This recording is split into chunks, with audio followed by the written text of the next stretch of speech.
En ons wil vra dat U sal kom en deur ons lof en ons aanbidding ons net werklik sal kom omarm en ons oplig in hierdie dag. Ons wil buig in ons aanbidding. Ons wil buig in ons loflied vanmôre. Ons wil U naam groot maak en verheerlik. En ons wil aan U die erkenning gee dat U die groot en lofwaardige God is. En daarom wil ons vra, wil U kom en wil U tussen ons kom staan in hierdie oggend. Wil U deur U Heilige Gees ons kom aanraak terwyl ons buig in ons aanbidding. Vra ons in U mooi naam. Amen. Amen. Amen. Ek vertrou U het gekom vanmôre met 'n liefde hart. Ek vertrou U het gekom met 'n dankbaar. Ek vertrou U is hier om te buig in lof en aanbidding en die naam van die Here groot te maak.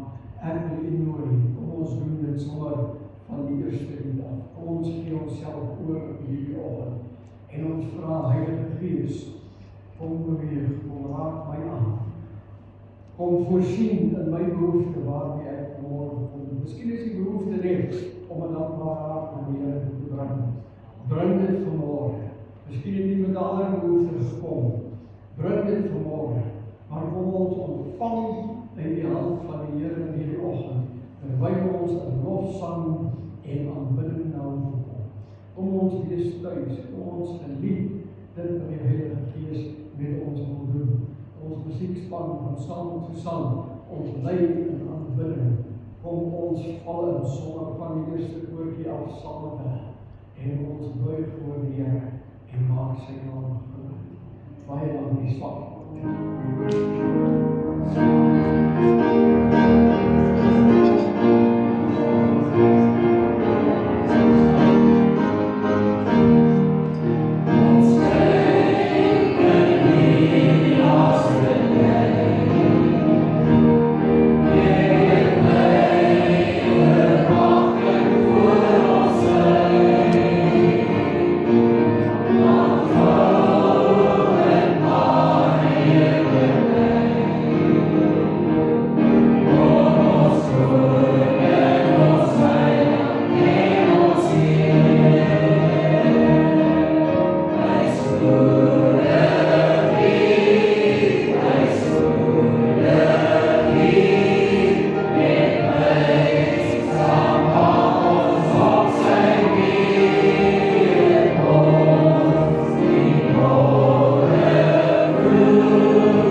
ons doen. Dankie dat jy elkeen van ons persoonlik so trou vriend is U vir ons. En ons wil net vir U vanmorgen van U sê. Halleluja. Ek gaan nie nooit ons sappies sit nie. Ons geloof saam van ons dierbare hier nodig, mense wat U kan wees vanmorgen nie. Ons gaan ernstig intree. Van Pastor Dani in besonder intree. Ja, ons kinderkerk gaan uitgaan. Ons gaan in besonder Pastor Dani en Annelie intree. Vader die Here waarlik gaan aanraak en dat die Here waarlik vir Pastor Dani oorwinning gaan gee. Ons verstaan dat hy nie 'n goeie nag gehad het nie. Pyn, spierspas was. Kom ons vertrou die Here om werklik vir aanraak. Ons as gemeente vertrou die Here in hierdie oggend. Weet nie of daar nog iemand is wat gebed vir iemand anders wil doen nie. Kan jy net die hand opsteek en ons gaan bid. As jy 'n naam noem, noem dit gerus en ons gaan intree vanmorgen. Ek wil vra dat U, as U wil saam met my net dan sal opsteek. In erkenning teenoor die Here dat ons geloof het in sy wesenskrag. Here, ons wil voor U aanbeveel. Ons wil vir Pastor Dani en Annelie aan U opdra in hierdie oggend. Ons wil bid en vra, Here, dat U nou sal uitreik met 'n genesende aanraking. Here, dat U daardie liggaam sal aanraak en die pyn sal verlig in Jesus naam. Here, en dat die herstelproses van hierdie oomblik af sal verander en sal vergemaklik, omdat U die God is wat wonderwerke doen, omdat U die God is wat aanraak met genesende krag. Ons wil vanmorgen kom en ons wil erken. Dis nie ons gebed nie, maar dis ons geloof in U, Here, in dit wat U kan doen, wat ons vanmorgen in werking wil stel, en vra dat U sal uitreik na Pastor Dani toe. Here, dat U vir Annelie sal aanraak met krag. Here, soos U woord sê, die wat op die Here wag, kry nuwe krag. Dat U vir haar vandaag die nuwe krag sal gee, terwyl sy hom versorg en dikwels reg deur 'n nag moet reg staan en bid. Here, ons tree in vir hulle in hierdie oggend en ons vra dat U sal uitreik na hulle toe en sal aanraak. Here, elke hand wat opgegaan het, elke naam wat nou in iemand se gedagtes is, wil ons voor U noem. En ons wil vra, U wat elke omstandighede ken, U wat alles weet, wil U nie net uitreik op 'n kosbare wyse en omstandighede verander in U lieflike en U kosbare naam. En ons loof U daarvoor. Amen. Amen. Baie dankie aan ons span. En die Gideon is aan die hoof.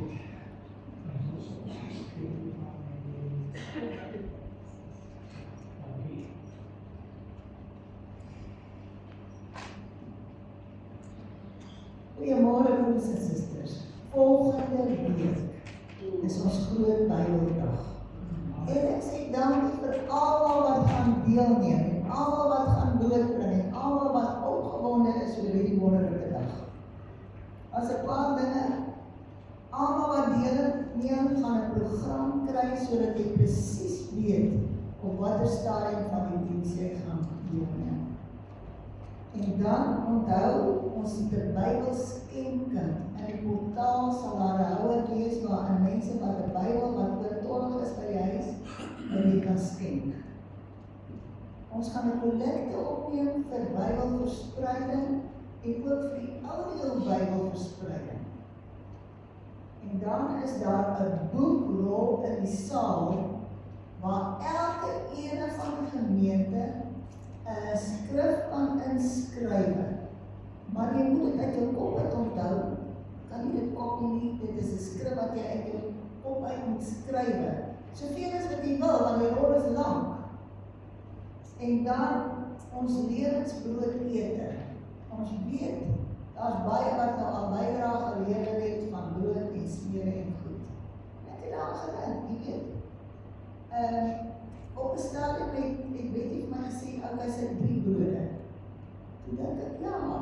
is goed om mee te begin, maar Jesus moes ten minste 5 gehad het om die wonderwerk mee te doen. So ek wil vra dat daar bydra kom vir ons groot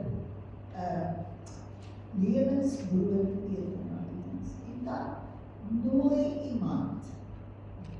Iemand moet nog ook 'n deel hê en dit is die eerste keer in die geskiedenis van 100 jaar dat ek wat ons so 'n Bybelsondag aanbied in die kerk. En nooi iemand om deel te hê daaraan.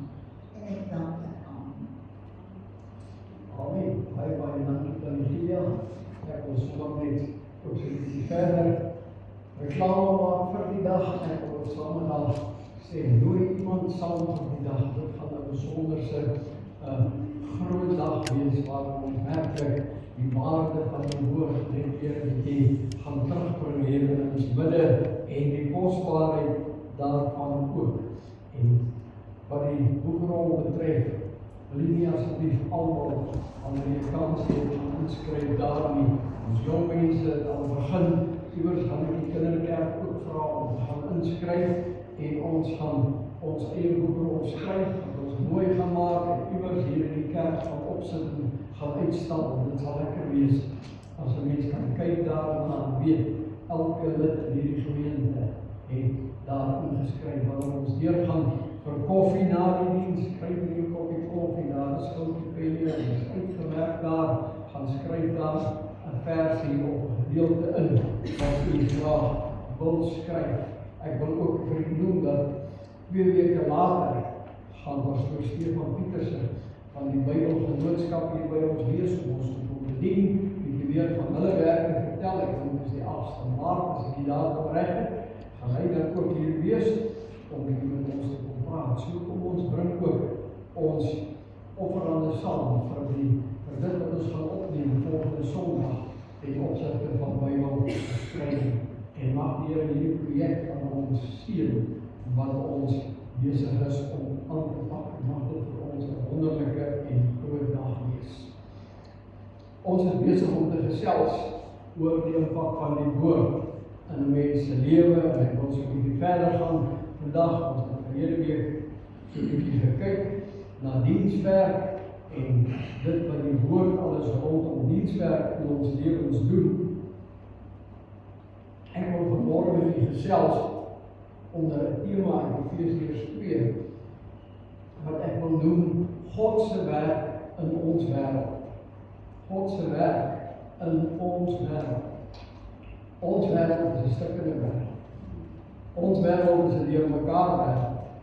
Ons wêreld is 'n wêreld wat ek en jy nie elke dag verstaan. Ons wêreld is 'n wêreld vol sonde en verkeerde dinge. En God werk in hierdie wêreld. Hy werk in ons wêreld. Hy werk met my en hy werk met jou. En ek wil net so 2 of 3 verse lees as jy saam met my wil volg. Efesiërs 2 vanaf vers 8 tot 10 gaan ek lees en dit dan gebruik as die vertrekpunt vanmôre om met u te gesels. Paulus skryf in vers 8, hy sê, want uit genade is julle gered, deur die geloof en dit nie uit julleself nie, dit is die gawe van God, nie uit die werke nie, sodat niemand mag roem nie, want ons is sy maaksel, geskape in Christus Jesus tot goeie werke, wat God voorberei het, sodat ons daarin kan wandel. Net hier die paar verse en hierdie paar woorde. Eintlik moet ons die hele hoofstuk deurlees, maar terwille van tyd gaan ons nie by dit uitkom nie, want Efesiërs 2 is een van daardie besondere skrywers van Paulus. Een van daardie besondere hoofstukke wat vol rykdom is. Gaan lees dit gerus in die week by die huis stadig weer en u sal die rykdomme sien wat daar in Efesiërs 2 neergepen is. En een van daardie rykdomme, ons gaan net 'n deeltjie van dit aanraak, is Paulus se verduideliking van God se werk met die gelowiges na wedergeboorte.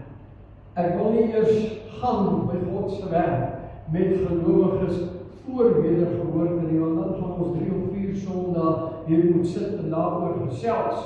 Maar ek vertrou, ons is almal daar, ons weet wat God met ons gedoen het, wat sy werk in ons is en was, totdat ons by wedergeboorte uitgekom het. En as u nog nie seker is dit oor dit, nie kom gerus vanaand se Bybelleessessie by en die ontdekkings wat ons daar maak, want ons is besig in Johannes 3 om 'n bietjie rondom dit te kyk hoe die Here met Nikodemus oor wedergeboorte gepraat het. Maar na wedergeboorte werk God steeds in ons as mens, terwyl ons in 'n stukkende wêreld moet werk en in 'n stukkende wêreld moet leef en die woord en die evangelie van die Here moet uitdra.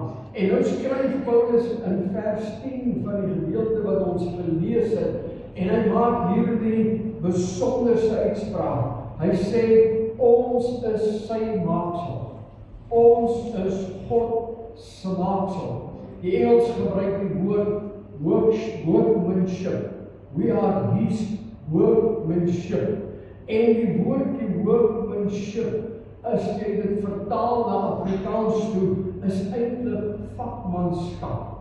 Vakmanskap beteken, wanneer iemand nie net 'n werk doen om dit klaar te kry en af te handel nie, maar eerder wanneer iemand 'n werk met groot vaardigheid, met sorg en met kundigheid doen.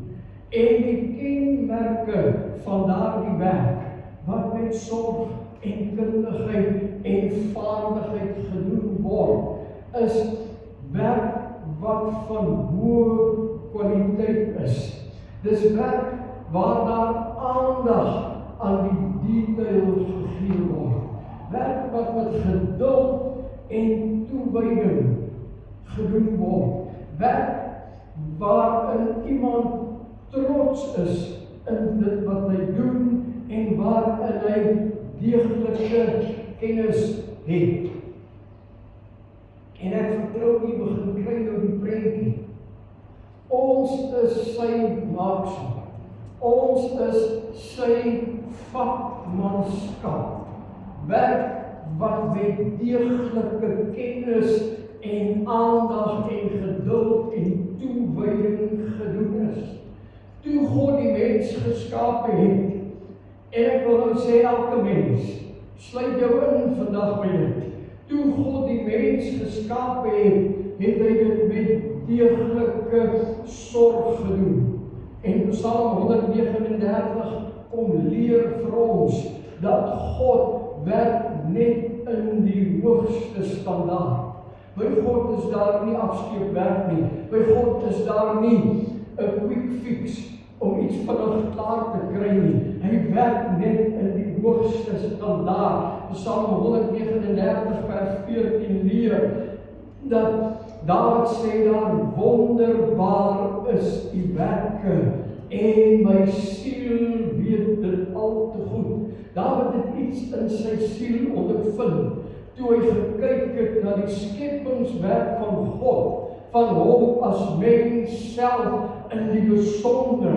En hy het gesien, maar God het met sorg gewerk toe hy hom, Dawid die mens geskape het, en so het hy met sorg gewerk toe hy elkeen van ons geskape het, en hy ervaar iets hier in sy binneste en in sy wese, en hy sê, maar my siel weet dit al te goed, dat u werke wonderbaar is, en hy besin oor sy eie skepping, en die volmaaktheid van God se skepping, en hy begin sien dit raak, en daarom kan nie anderste as om die grootheid van die Here te besin, en die volmaaktheid van sy skeppingswerk te begin sing nie. En nou kom Paulus, en hy wil ons leer, dat daardie mens, wat God in volmaaktheid geskape het, daardie mens, wat God met soveel sorg geskape het, daardie mens, het gefaal in die doel van sy skepping. Daardie mens is nie meer wat God bedoel het daardie mens moet wees nie. Dis hoekom ek en jy in 'n stikkende wêreld leef. Dis hoekom ek en jy in 'n deurmekaar wêreld leef. Dis hoekom ek en u in 'n wêreld is waar ons wil verklaar en waar ons wil sing.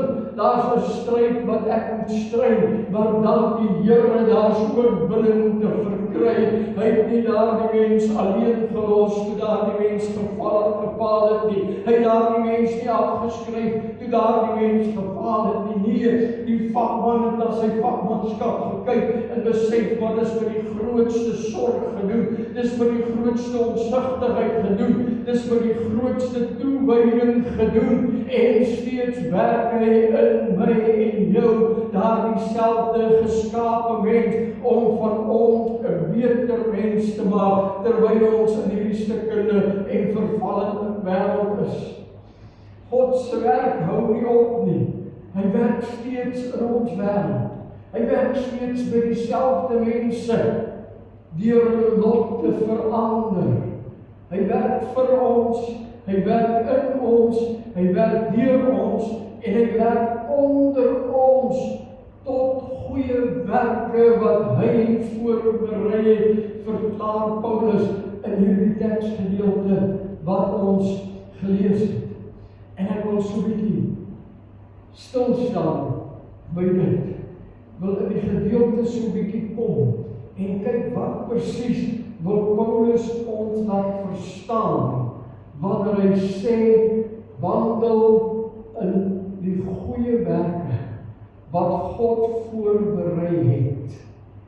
Wat presies bedoel Paulus? En ek wil vir u, ek kan dit sommer in een sin opsom. En ons kan 'n slotgebed met 'n huis toe gaan. Wat Paulus presies sê, daar's 'n wesenlike verskil tussen die mens voor wedergeboorte en die mens na wedergeboorte. Dis nie dieselfde mens nie.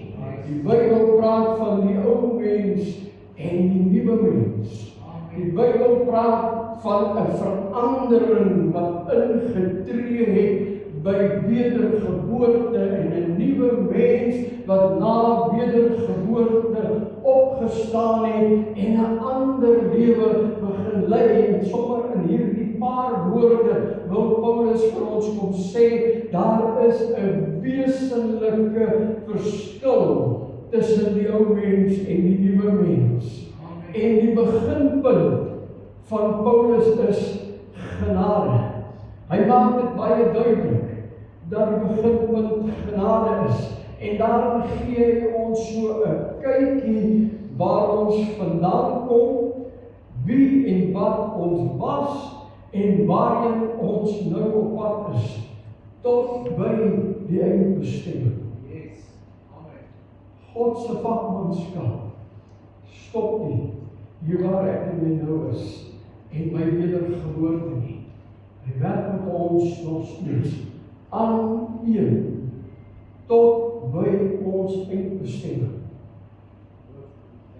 En ek dink nie ek gaan die skok as ek vanmôre sê ons eindbestemming is nie die dood nie. Die dood is net 'n vervoer na ons eindbestemming. Ons eindbestemming is die ewige heerlikheid saam met die Here in volmaaktheid. En hy werk met ons tot by daardie eindbestemming. En in dit laat hy ons verstaan wie ons nou is. 'n Nuwe mens met 'n nuwe identiteit in Christus en met 'n nuwe lewe wat ook nuwe denke insluit. Wanneer ek aan wedergeboorte dink, dan dink ek aan een woordjie, nuut. Alles is nuut geword. Die ou dinge is verby. God werk nou met 'n nuwe mens. Hy werk met 'n nuwe skepsel in sy vakmanskap. En dit laat ons verstaan wie ons is en waarheen ons op pad is. Ons is afgesonder. Ons is geheilig. Hy laat ons as ware opklim tot in die hemel. En dit dink my weer, bietjie aan 'n deel van verlede week se boodskap, toe ons gekyk het na Kolossense 3, bedink die dinge wat daar bo is, waar Christus is. Die nuwe mens bedink nie die aardse dinge nie. Die nuwe mens kry oorwinning oor die aardse dinge. Die nuwe mens kry oorwinning oor die ou mens. Die nuwe mens kry oorwinning oor die vlees en hy begin leef in die gees, in 'n nuwe lewe wat 'n nuwe wêreld bedink, wat die dinge daarbo bedink en wat begin leef vanuit die dinge wat daarbo in die hemel is, en dit wat die gees in ons lewens kom doen en wat die woord in ons lewens wil kom verander om van ons vakmanskap wat God daar gestel het, mense te maak wat beter mense is op hierdie aarde. As ek net dit neem, wat Paulus in vers 1 sê, van hoofstuk 2, hy sê, julle het hy lewend gemaak. Dan kyk ons seker na die sterkste kontras wat daar in hierdie lewe is. Hy kyk na die ou mens, en ek sê, nee, kom ons stel dit anders. Hy kyk na die nuwe mens, en hy sê die vakmanskap van God het jou lewend gemaak. Jy was eers dood in jou sonde en in misdaad. Toe God in jou begin werk en die wedergeboorte in jou lewe begin bewerkstellig. En nou werk God met 'n ander vakmanskap om jou terug te kry by die oorspronklike doel waarvoor hy jou geskape het. En hy werk in hierdie nuwe mens. Hy sê jy was eers dood, maar vanweë God se werk in jou lewe tot by die wedergeboorte is jy nou lewendig gemaak en is jy 'n ander en 'n nuwe mens. En net dit alleen behoort gelowiges seker van die gelukkigste en vriendelikste mense op aarde te maak. Mense wat in die oggend opstaan met 'n glimlag op die gesig.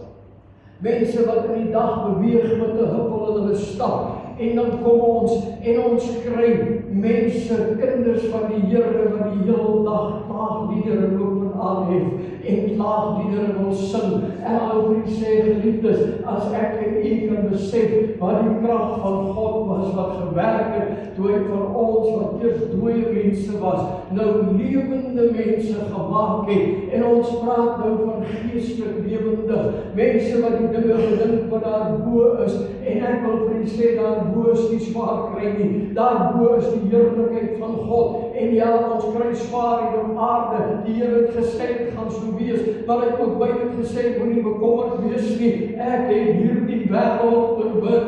En omdat hy hierdie wêreld oorwin het en ons nou 'n nuwe skepsel in hom is, kan ons ook hierdie wêreld oorwin. En kan ek en jy elke dag in oorwinning leef, kan ons in die môre opstaan in oorwinning. Dit maak nie saak met wat 'n swaar gemoed en swaar hart jy voorgestaan gelê het nie, en waarmee jy aan die slaap geraak het of jy nie aan die slaap geraak het nie. Ek weet een ding vanmôre, as die nuwe skepsel in Christus wat die dinge bedink wat daarbo is, staan ek elke môre op met 'n lied in my hart en ek wil die Here loof en sy naam groot maak en aan hom verheerlik en aan hom die heerlikheid bring, want hy werk in my. Hy werk steeds in my. Sy vakmanskap het 'n trots in die werk wat hy doen. Julle het hy lewend gemaak. Ons as gelowiges behoort die dankbaarste en gelukkigste mense te wees wat jy ooit kan toekom. Want dink net aan die transformasie. En dit gaan miskien nou komies klink, maar van 'n lijk na iemand wat die ewige lewe besit. Dis die transformasie wat God vir ons bewerkstellig het en waarin ek en u leef. Dis waarheen ons op pad is, na 'n ewige lewe met 'n ewige heerlikheid, en in Christus deel ons nou al aan daardie ewige lewe. Dis of Paulus eers met so 'n bietjie slegte nuus kom na sy lesers toe en vir hulle sê, man, jy was dood. Maar hy wil hê ons moet dink oor God se werk in ons lewens. Hy sê jy was dood, en in daardie doodsheid het jy verkeerd opgetree. Jy het verkeerd gewandel, want hoor wat sê hy in vers 2. Waarin julle tevore gewandel het volgens die loop van hierdie wêreld, die loop van hierdie stikkende wêreld, die loop van hierdie verkeerde wêreld, volgens die owerste van die mag van die lig, van die gees wat nou in die kinders van die ongehoorsaamheid werk. En hy bring dit baie duidelik na vore, dat hulle wat ongehoorsaam is aan die woord van God en aan God self, is gehoorsaam aan die owerste van die lig. En moenie eers verder gaan soek wie dit is nie, ek kan dit sommer nou vir u sê, dis die duiwel en niemand anders nie. Die owerste van die lig is Satan, en hy wil mense verlei om verkeerd op te tree, verkeerd te doen, verkeerd te lewe. By Satan is daar niks wat reg is nie. Alles wat hy ons wil doen is verkeerd. En dan kom Paulus en hy sê vir ons, in daardie doodsheid het ons verkeerd opgetree. In daardie doodsheid het ons verkeerd gewandel. In daardie doodsheid was die vleeslike mens ons beheer, en die vleeslike mens was onder beheer van die bose mense wat agter vleeslike begeertes aangeloop het. En dan kom hy met die goeie nuus in vers 4 en 5, en hy sê, moenie meer bekommerd wees oor daardie vleeslike mens nie. Moenie meer bekommerd wees oor die goed wat jy gedoen het nie. Moenie meer bekommerd wees oor die doodsheid nie, want julle het hy lewendig gemaak. En wanneer hy jou lewendig maak, kom die Heilige Gees in jou lewe, en hy neem jou hele lewe oor, en daardie verkeerde dinge, daardie verkeerde wandel, daardie verkeerde loop, het totaal verdwyn. En dis die kern van hierdie hele gedeelte. Maar God, wat ryk in barmhartigheid is, het ons deur sy groot liefde, waarmee hy ons gelief gehad het, ook toe ons dood was deur die misdade, lewend gemaak saam met Christus. En ek kan dit nie sê sonder om by te voeg, uit genade is julle gered. Amen. Paulus kan die kernwaarheid oordra sonder om ons te laat besef, dat is net God se genade en sy genade alleen. Niks wat ek en u doen, kon ons weer lewend gemaak het. Geen goeie werke kon ons lewend gemaak het nie. Dis net God se genade alleen. Hy kom nou by die goeie nuus, asof hy wil sê, alles het verander. Daar 'n groot wonderwerk in jou lewe gebeur. Jy's nie meer dood nie. God werk nou met die goeie werk, met sy goeie werk in jou lewe. En dit is vir my en jou geskryf. As jy dit lees, voeg maar jou naam daar. Sê maar daar. God werk nou met maar net volgens sy goeie werk. God werk nou met Paulus volgens sy goeie werk. Jy kan jou naam daar insit.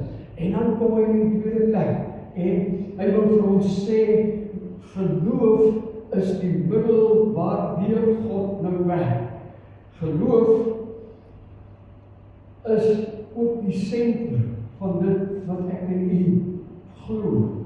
Genade, en hier is my eintlik so mooi gestel, genade is die water van die lewe, maar geloof is die pyplyn wat die water laat vloei na waar dit moet gaan. So geloof is die pyplyn waardeur God se genade na ons toe vloei, my broer en suster, en dit het tyd geword, dat ons ophou wag, dat God sy genade uitstort, en eerder erken dat ons moet beslag lê op dit wat hy reeds gegee het.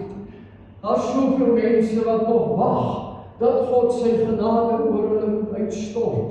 Ek wil vir u sê, die feit dat mense vandag nog lewe, dat mense nog hier is op aarde, is al klaar uitgestorte genade van God. Die feit dat mense in kerke sit as kinders van die Here, dat ek en u hier is en dat ons kan verklaar ons behoort aan die Here, dis uitgestorte genade van God. En ons moet nie meer wag en sê, maar miskien sal die Here eendag oor sy genade uitstort, sy genade oor my uitstort. Nee, ek wil vir u sê, as jy vanmôre hier sit met daardie gevoel, die Here moet nog sy genade oor my uitstort, dan moet jy baie vinnig na die einde van hierdie diens by my uitkom, dat ek met jou praat en saam met jou bid, want God het sy genade vir jou reeds uitgestort, en dit is tyd dat ons dit begin opneem, en dat ons in daardie genade begin leef, dat ons daardie genade begin aanvaar, dat ons daardie genade begin neem, in die dag waar ek in die leef, en dat ons sal begin wandel in die goeie werke,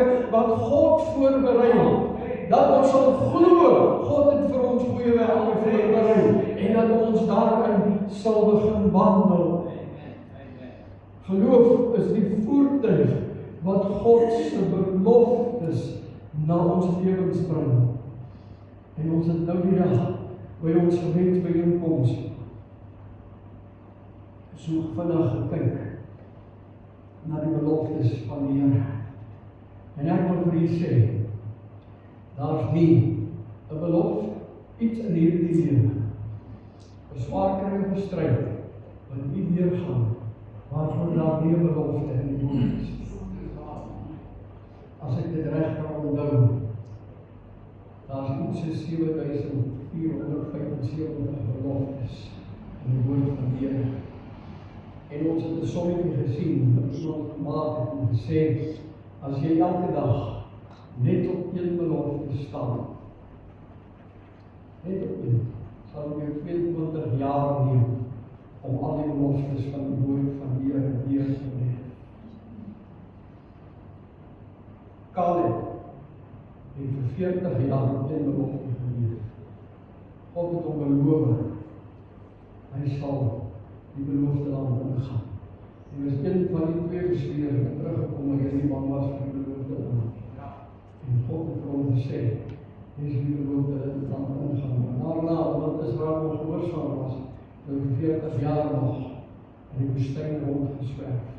En Caleb het na 40 jaar die beloofde land ingegaan.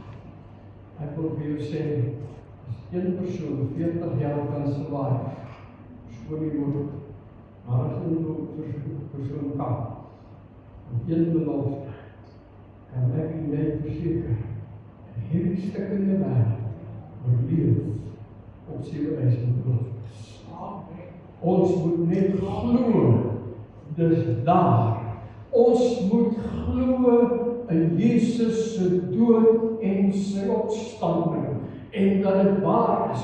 Ons moet vertroue hê, dat hy ons gered het, en dat hy ons beter mense gemaak het. En as ons nog nie so voel nie, dan moet ek en u besef, hy is nog besig om met jou te werk.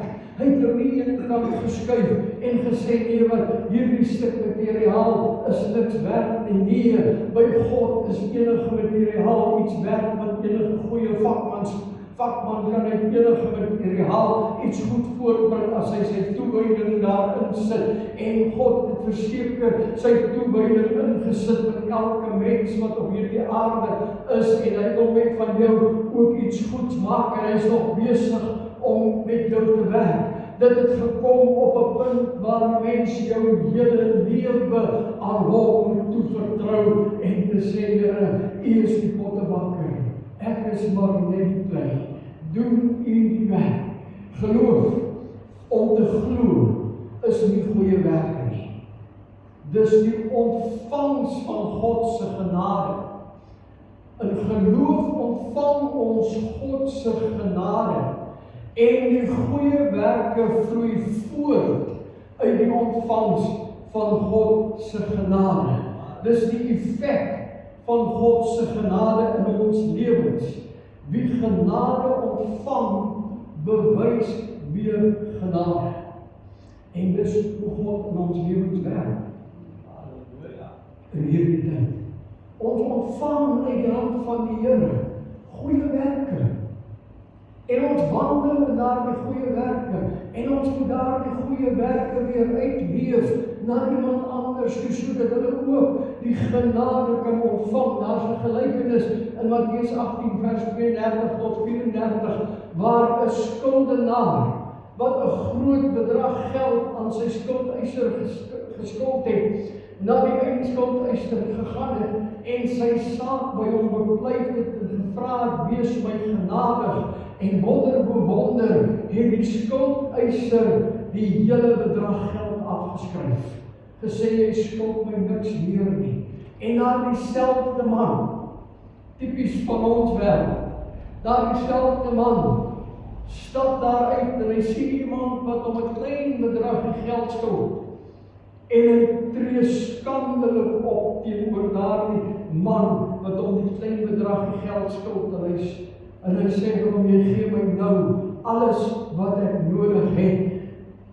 En ons hoor die skuldeiser se reaksie hierop. Hy sê vir hierdie man, moes jy nie ook barmhartig opgetree het nie. En hy gee hom oor aan die pynigers om, ek wil amper sê, as ek nou maar ons wêreldse taal kan gebruik, elke sent uit hom uit te voeter, totdat hy dit gee.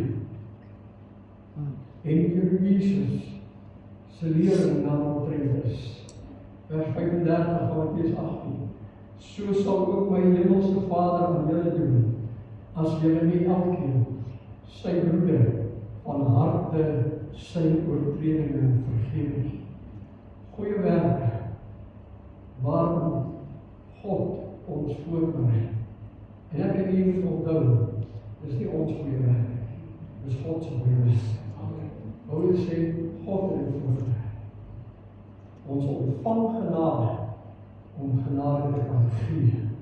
En binne dit is daar 'n groot rykdom van die werke wat ek en u as diensknegt van die Here doen in ons diensbaarheid. En ek sien die tyd hardloop, ek gaan nie nou aan al daardie werke raak nie. Wat Paulus vir ons beleer in Efesiërs is, die ontvang van God se genade verander die mens in totaliteit. Want God het goeie werke ingebou in sy genade. Sien jy die vakmanskap van God? Toe hy genade daargestel het, was dit reeds voltooi. Goeie werke was deel daarvan. Dis ingebou daarin. So ons moet vandag verstaan dat goeie werke is nie die oorsaak van redding nie, maar eerder die vrug daarvan. Ons word nie gered omdat ons goeie werke doen nie. Ons word gered bloot vanuit God se genade. En dan is daar 'n vrug op daardie redding. 'n Vrug wat die werk van God in hierdie geredde mens is. Dit wat hy wil kom doen met ons, terwyl ons in hierdie wêreld is. Hy vat ons nie die oomblik toe ons gered is, hemel toe, sodat ons uit hierdie stikkende wêreld uit kan kom. Nee, geliefdes, hy het ons nodig in hierdie wêreld, en het ons hier gelos met te doen. En dit is om van ons gebruik te maak, sodat sy genade kan voortvloei na die res van hierdie stikkende wêreld, en dat hulle ook kan hoor van redding in Jesus, uit genade en genade alleen, en dat ons daar die genade sal uitleef, en ander dit ook sal sien en sal ervaar. Liederdigter het dit so mooi geskryf, grace, grace, God's grace, grace that will pardon and cleanse within Ek is so dankbaar, God werk hier binne en nie net buite nie. Hy werk van binne af na buite toe, en wanneer hy die mens binne kom verander en sy werk die verandering daar bring, dan verander daar die mens na buite toe. Hy word sommer net 'n mooier mens. Hy word 'n vriendeliker mens. Hy word 'n mens wat omgee. Hy word 'n mens wat uitbrei. Grace, grace that will pardon and cleanse within. Grace, grace, God's grace, luister hierna, grace that is greater than all my sin. God se genade is groter as enige sonde of al die sondes wat in hierdie wêreld gedoen is deur die eeue heen, en sy genade is groter as die sonde wat ek en jy ooit gedoen het, en op een oomblik aan een kruis deur sy eie eniggebore seun kon hy al die sonde van die wêreld vergewe, en my sonde en jou sonde ook, en kon hy ons deel maak van die nuwe skepsel en sy nuwe vakmanskap en werk in ons lewens. Laaste punt wat Paulus aanraak hier is om in goeie werke te wandel, is eerstens om gehoorsaam te wees in volle oorgawe. Met die bewys van jou nuwe lewe word sigbaar. Dit gebeur wanneer jy God toelaat om sy vakmanskap en sorg in jou lewe uit te voer. Jou nuwe lewe word sigbaar. Ons is die maaksel. Die vakmanskap word in ons gesien. Ons almal, en dit sluit niemand uit nie, ons almal weerspieël die heerlikheid van die Here, want die sluier is weggeneem van ons gesig af. Ons word al meer verander om na die beeld van Christus gelyk te word. Die heerlikheid wat uit ons uitstraal, neem steeds toe. Hoekom?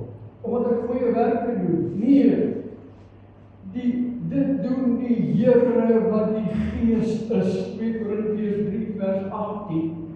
Die doodskleed wat eers oor ons gesig gehang het, is nou weggeneem, en ons almal word verander om meer en meer soos Jesus te word, en die heerlikheid wat ons uitstraal neem steeds toe. Ek wil vir u sê, in die tyd waarin ons leef, behoort die kerk van Christus te blom. Die geur van Jesus se genade en heerlikheid behoort uit die kerk uit te gaan na buite toe. Die heerlikheid van God behoort verkondig te word daar buite, want my en jou dade weerspieël jou geloof. Dit weerspieël wat ons glo en wat ons in die liefde van Jesus ontvang. En daar is net een ding wat gebeur. Jou gedrag verander, omdat jou hart verander. Jy tree anders op, omdat God in jou hart jou denke, jou impressies en jou wil werk. En al hierdie dinge werk saam. Genade is die bron. Geloof is die manier waarop jy dit ontvang. En goeie werke is die bewys dat jou geloof reg is. Dis anders soos 'n boom. Die wortels moet in die grond gaan om die boom te kan voed, is genade. Die stam is geloof en die vrug is die goeie werke. En hoe kosbaar, hoe wonderbaar is dit nie? Dat dan ook van my en u verwag dat wanneer wedergeboorte plaasgevind, ons heeltemal sal verander in 'n nuwe mens, wat wandel in goeie werke, Maar ek weet nie of jy die werk daarvan nie. Die genade van God het dit voorberei. Ek meen weer die liefde van God in ons hart ontvang. En toelaat, dat daardie liefde en daardie geloof tot daarin oorgaan. Soos wat ons manier kan sê. Dat dit wat ons van God ontvang, tot dade oorgaan. Ek wil vir julle sê, as ons daardie dade uitvat na buite toe, en ek is nie 'n profeet nie, maar as ons daardie dade, daardie geloof, daardie liefde wat ons van God ontvang, waarlik uitleef na buite toe, in ons dade, sit die kerk in die volgende 6-7 maande weer vol. Want die wêreld daar buite vra na God se liefde en na God se genade. Kom ons buig ons hoofde in gebed. Hemelse Vader, ons moet vanmôre onder ons na U woord kyk en die erns daarvan sien. Moet ons by onsself verklaar. Wêreld en die mense het gefaal in dit wat U bedoel het. Maar ons wil vanmôre kom en ons wil vir U dankie sê. Dankie dat U wedergeboorte daar gestel het, sodat ons weer kan terugkeer na U. En dat binne daardie terugkeer daar 'n wesenlike verandering in ons lewens kom. En dat U daardie werk doen, dat U daardie verandering bring. Here, ek wil vanmôre van myself bid. Ek wil 'n hand opsteek en ek weet nie of daar 'n broer en 'n suster is wat saam met my hand wil opsteek en sê, Here, ek wil ingesluit word in hierdie gebed. Wil U my help dat die goeie werke sommer net sal voortvloei uit my uit. Daardie werke wat kom vanweë die liefde waarmee U ons liefhet en waarmee U die vakmanskap in ons lewens doen en die werk wat U doen, Here, wat U wil steeds in hierdie wêreld waar ons is werk. U wil in ons werk, U wil deur ons werk en U wil ander bereik en ons kom bid vanmôre en vra, Here, wil U ons waarlik help om elke dag wanneer ons opstaan vir onsself te sê, vandag gaan ek wandel in goeie werke, want U het daardie goeie werke geskep. U het dit daar gestel en wil U ons help om dit te doen sodat ander in ons wandel, in ons dade, in ons optrede kan sien daar 'n wesenlike verandering in ons lewens gekom en U is besig om in ons te werk. Dis ons gebed in U kosbare naam en ons wil vir U dankie sê. Amen. Amen. Mag ons in hierdie tyd wat voor lê werklik die goeie werke uitleef wat die Here vir ons beplan het en wat hy vir ons berei. Ons gaan afsluit met 'n slotlied.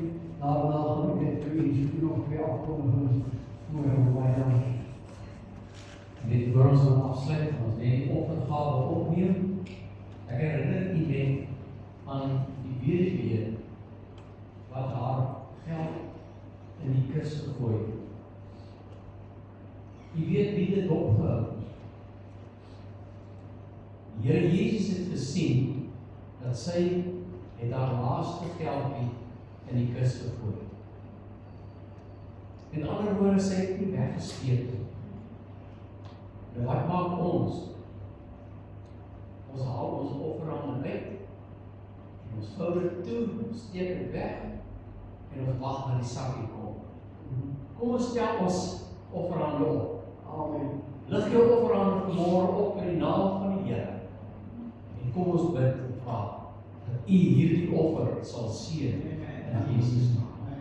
Vader, baie dankie dat U vir ons hierdie woord gegee het. Dat ons weet uit genade is ons gered. U liefde dra ons. U liefde versterk ons. En U woord leer vir ons dat dit wat jy voorgeneem het om jou offer te bring dit en toon dit aan die Here sodat die werke daarvan uitgevoer sal word tot oorwinning in elke dag se bestuur en handeling wat in die kerk en in die gemeente gedoen gaan word. En ek dank U daarvoor. Amen.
ons nodig het en U dra ons deur elke dag, Here. Vandag ons dan ook so in U naam, Here, en bring ons veilig tuis by ons bestemmings. In Jesus naam. Amen. En jy herinner voordat jy uitstap aan ons opleiding van Jan Poetser, nou direct na diens gaan gee, in die bidkamer, dan gaan jy die op, kry vanaf vir jou kopie koffie en kom hier, verder, en jy word genooi na ons aangeneem, ons ek wat genoem dit, oomlik in die woord. Ons lees sommer net in die Bybel uit Johannes en maak ontdekkings daarin, bespreek dit so bietjie, soos jy enigstens kan kom, 1700 uur, 5 uur. Ek kom in die Noord-Kaap en daai tyd was dit nog middag, ek hoor nie praat van in die aand, 5 uur is vir my nog middag. Maar die van die wat kan kom deel gerus daarin en dan onthou volgende Sondag se besondere Bybeldag. En as daar nog van die is wat kan help met brood, met smere, selfs net asseblief met Betty. En gee net vraag dit wat U gaan gee. Baie dankie, die Here seën U, en my net 'n kans gee vir die wat uitgaan, dan gaan ek daar by die Here antwoord gee.